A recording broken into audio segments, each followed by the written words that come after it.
Group D वाले छात्रों के लिए बहुत बड़ी अपडेट आ रही है दोस्तों। ग्रुप डी वाले छात्रों का जिनका सीए नंबर 01/2019 है, लेवल 1 पोस्ट 7 सीपीसी, इनका अभी एक अपडेट यहाँ पर जारी किया गया है।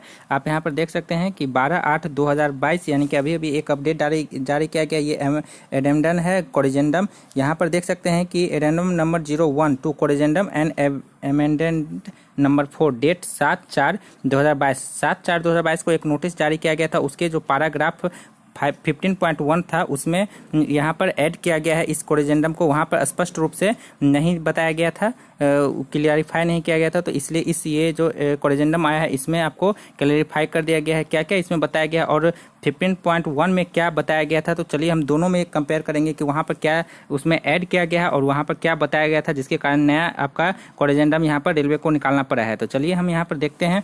यहाँ पर देख सकते हैं कि रेलवे रिक्रूटमेंट बोर्ड के द्वारा ये जारी हुआ है, ये ऑफिशियल है, government of India, ministry of railway. यहाँ पर आप देख सकते हैं कि सेंट्रलाइज एम्प्लॉयमेंट नोटिस नंबर आपका CN नंबर 01/2019 लेवल 1 पोस्ट के लिए है। Recruitment for the various post in level 1 of 7 CPC। आज के डेट में 12/8/2022 का यहाँ पर डेट दिया हुआ है कि अभी इसे जारी किया गया है। चलिए इसे हम डिटेल में देखते हैं। यहाँ पर बोला गया है कि with reference to the detailed centralized employment notice CN number 01/2019 published on 23/2/2019 को एक नोटिस आया था एंड कोरिजेंडम, उसके बाद एक कोरिजेंडम निकाला गया था। ये जो 23/2/2019 को आया था, उसके बाद एक कोरिजेंडम अमेंडमेंट नंबर 4 आया था जिसमें पब्लिश्ड ऑन, जो कि आया था 7/4/2022 को। तो हम ये 7/4/22 है, इसका भी हम उसमें देखेंगे कि क्या उसमें बताया गया था। तो यहाँ पर देख सकते हैं कि through the website of the RRB के सभी वेबसाइट पर दिया गया है। वहाँ पर बोला गया है कि following is inserted in the पारा 15.1, जो पारा 15.1 है उसमें इंसर्ट किया गया, मतलब उसको ऐड कर दिया गया है। ये जो है कि यहाँ पर इसमें कुल मिलाकर उसको क्लैरिफाई किया गया है कि वो किस तरह से वहाँ पर वो जो अमेंडमेंट है उसको किया गया है। तो यहाँ पर आप देख सकते हैं कि ये जो है वो नॉर्मलाइजेशन और परसेंटाइल से रिलेटेड है। यहाँ पर normalisation across shift RRB cell use the percentile equivalence को यूज करता है। जो अगर एक से अधिक जब शिफ्ट में एग्जाम कंडक्ट लिया जाता है तो वहाँ पर आपका जो आरआरबी यूज करता है नॉर्मलाइजेशन परसेंटाइल के बेसिस पे। तो यहाँ पर उसी के बारे में बोला गया है कि किस तरह से वहाँ पर स्कोरिंग किया जाता है, सभी का परसेंटाइल के द्वारा आपका मेरिट लिस्ट तैयार किया जाता है। तो यहाँ पर आप देख सकते हैं कि percentile score are score based on the relative performance of all those who appear in the examination, यानी कि जो भी परसेंटाइल स्कोर तैयार होता है, उसका जो स्कोर तैयार होता है वो जितने भी शिफ्ट में स्टूडेंट तैयार एग्जाम में प्रेजेंट होते हैं उसके आधार पर परसेंटाइल आपका निकाला जाता है। परसेंटाइल के बारे में यहाँ पर बोला गया है। The marks obtained are transform into the scale of ranging from 100 to 0 में इसका जो आपका कन्वर्ट किया जाता है। जो इसका रेंज होता है वो 100 से 0 के बीच में होता है। Each shift of the examination, सभी शिफ्ट का एग्जाम होता है उसमें आपका रेंजिंग 100 से 0 के बीच में किया जाता है। The percentile score is not the same as the percentage of the marks. यहाँ पर स्पष्ट बोला गया है कि जो परसेंटाइल स्कोर होता है वो परसेंटेज ऑफ द मार्क्स जो प्राप्त होता है वो सेम नहीं होता है, उसके बेसिस पे आपका परसेंटाइल निकाला जाता है। तो यहाँ पर आपको हर एक पॉइंट में आपको यहाँ पर बता दिया गया है कि किस तरह से परसेंटाइल निकाला जाता है परसेंटेज के बेसिस पे। और कितने जितना भी आपका स्टूडेंट आपका अपेयर हो रहे हैं सभी शिफ्ट मिलाकर, मानिए कि आपका 50 शिफ्ट हो रहा है, तो अगर 50 शिफ्ट में जितने स्टूडेंट हो रहे हैं सभी को आपको वहाँ पर नॉर्मलाइज करना है, क्योंकि वहाँ पर किसी शिफ्ट का आपका क्वेश्चन थोड़ा डिफिकल्ट हो जाता है, किसी का मॉडरेट हो जाता है, किसी का इजी हो जाता है। उस तरह से स्टूडेंट के साथ ये प्रॉब्लम हो जाता है कि वहाँ पर आपने जो क्वेश्चन का लेवल है वो सेम नहीं हो पाता है। तो उसके इक्वल करने के लिए इस तरह का किया जाता है। ये रेलवे का फॉर्मूला यहाँ पर दिया गया है। यहाँ पर आप देख सकते हैं कि the percentile score indicate the percentage of the candidate that have scored equal or below same as lower that particular percentile in the examination. यहाँ पर बोला गया है कि जो परसेंटाइल स्कोर होता है वो बताता है कि जो स्कोर आपका आया है उससे वह नीचे रहेगा या उसके इक्वल में रहेगा। उसी के बारे में यहाँ पर बोला गया है जो आपका परसेंटेज मार्क्स जो आता है कैंडिडेट का उससे इक्वल रहेगा, वो उससे नीचे रहेगा। तो परसेंटाइल स्कोर हमेशा उससे इक्वल हुआ नीचे रहेगा, इसी के बारे में बोला गया है। देयरफॉर द टॉपर जो स्टूडेंट होते हैं, highest score of each shift का जो सभी शिफ्ट का, ये हर एक शिफ्ट का आपका एक टॉपर रहता है, उसके जो मार्क्स आता है उसके बेसिस पे यहाँ पर तैयार किया जाता है। तो इसी के बारे में बोला गया है कि इस shift will be get same percentile of the 100 is desirable. तो सभी का शिफ्ट का जो टॉपर स्टूडेंट होते हैं उनके जो मार्क्स रहता है उनको इक्वल किया जाता है, जो कि आपका 100 रहता है उसके इक्वल कर दिया जाता है। उसके बाद जो उसके नीचे जो आपका लोएस्ट मार्क्स वाले स्टूडेंट आते हैं, उससे नीचे के जो स्टूडेंट रहते हैं उसको भी इसी के आधार पर आपका नॉर्मलाइज किया जाता है। The marks obtained in between the highest and lowest, जो हाईएस्ट आपका 100 हो गया जो कि आपका टॉपर स्टूडेंट का था सभी शिफ्ट का, उसको इक्वल करने के बाद आपका यहाँ पर highest and lowest score are converted in the appropriate percentiles. तो इसके नीचे या इससे जो इसके बराबर होगा सभी का यहाँ पर थोड़ा सा कन्वर्ट कर दिया जाता है अप्रोप्रिएट परसेंटाइज के बेसिस पे। तो इसका क्या फॉर्मूला है, किस तरह से किया जाता है, तो ये भी रेलवे के द्वारा बोला गया है। और यहाँ पर आपको 15.1 में ये किस तरह से ये अमेंडमेंट किया गया है उसको हम देखेंगे कि ये कहाँ पर इसको ऐड किया गया है।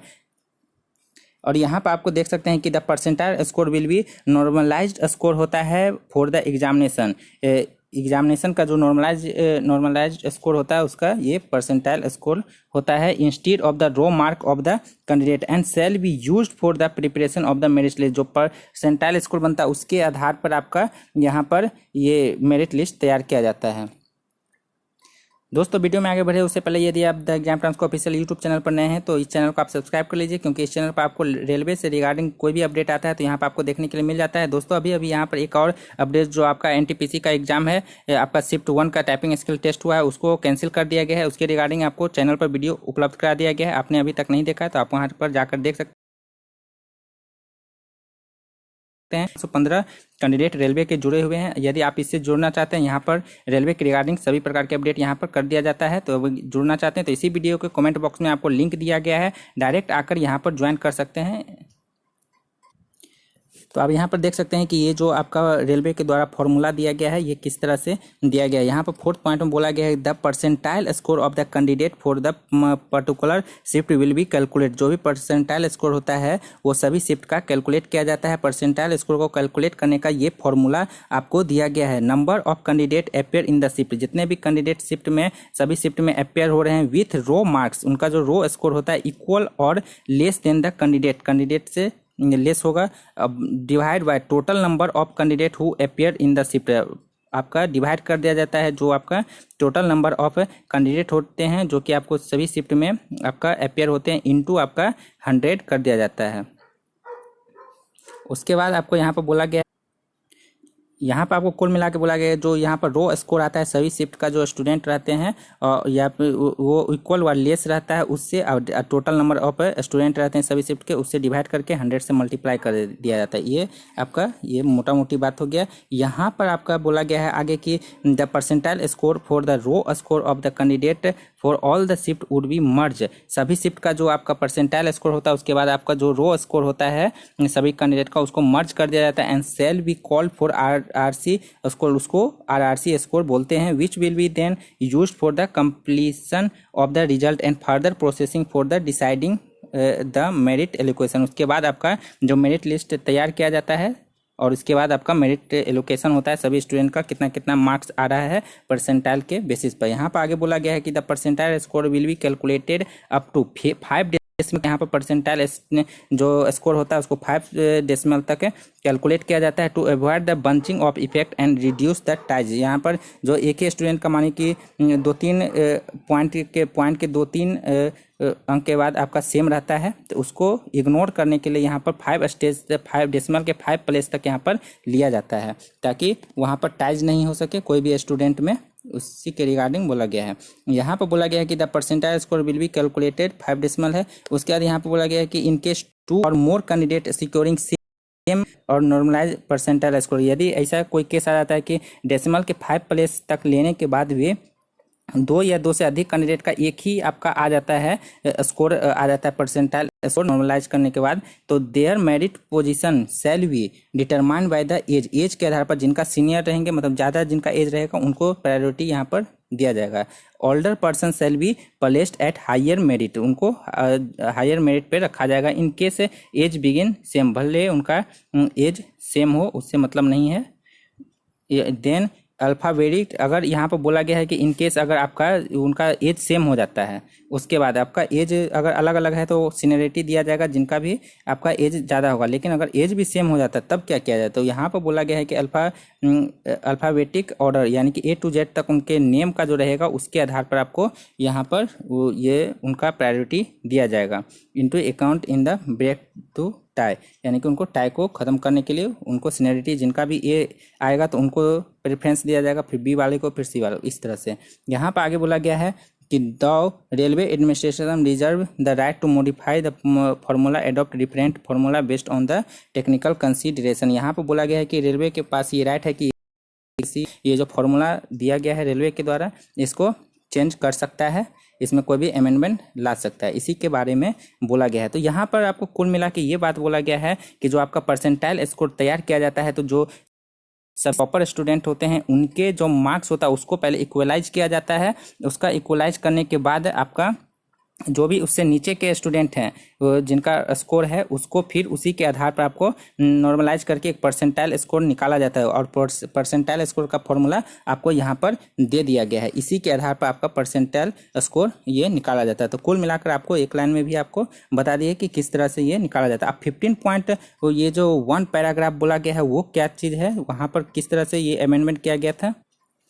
तो दोस्तों ये देख सकते हैं कि ये 15.1 पैराग्राफ एक नोटिस आया था आपका, ये देख सकते हैं कि ये आपका लेवल 101 2019 लेवल 17 CPC के रिगार्डिंग आपका आया था ये नोटिस 7/4/2022 को। और ये जो कोरेजेंडम था ये 27/3/2022 को आया था एक नोटिस, उसमें आपका कोरेजेंडम कर दिया गया था। तो इसी के रिगार्डिंग है। आप यहाँ पर आप देख सकते हैं कि ये आपका सीरियल नंबर 2.2 में आप देख सकते हैं कि पारा नंबर 15.1 का जिक्र किया गया है। यहाँ पर बोला गया है कि डिटेल CN पेज नंबर 20 आपका जो एडवर्टाइजमेंट निकला था उसमें 20 आप पेज पे जाइएगा तो वहाँ में आपका पारा नंबर 51 में यहाँ पर आपको अलग से यहाँ पर ये बताया गया है calculation of the normalised mark for the multi session paper of detail CN number. अब जहाँ पर आपका मल्टी आपका मतलब एक से अधिक शिफ्ट में आपका एग्जाम होता है तो वहाँ पर नॉर्मलाइजेशन का कैलकुलेशन किस तरह से किया जाता है उसी के बारे में यहाँ पर जिक्र किया गया है। तो पहले जो आपका जो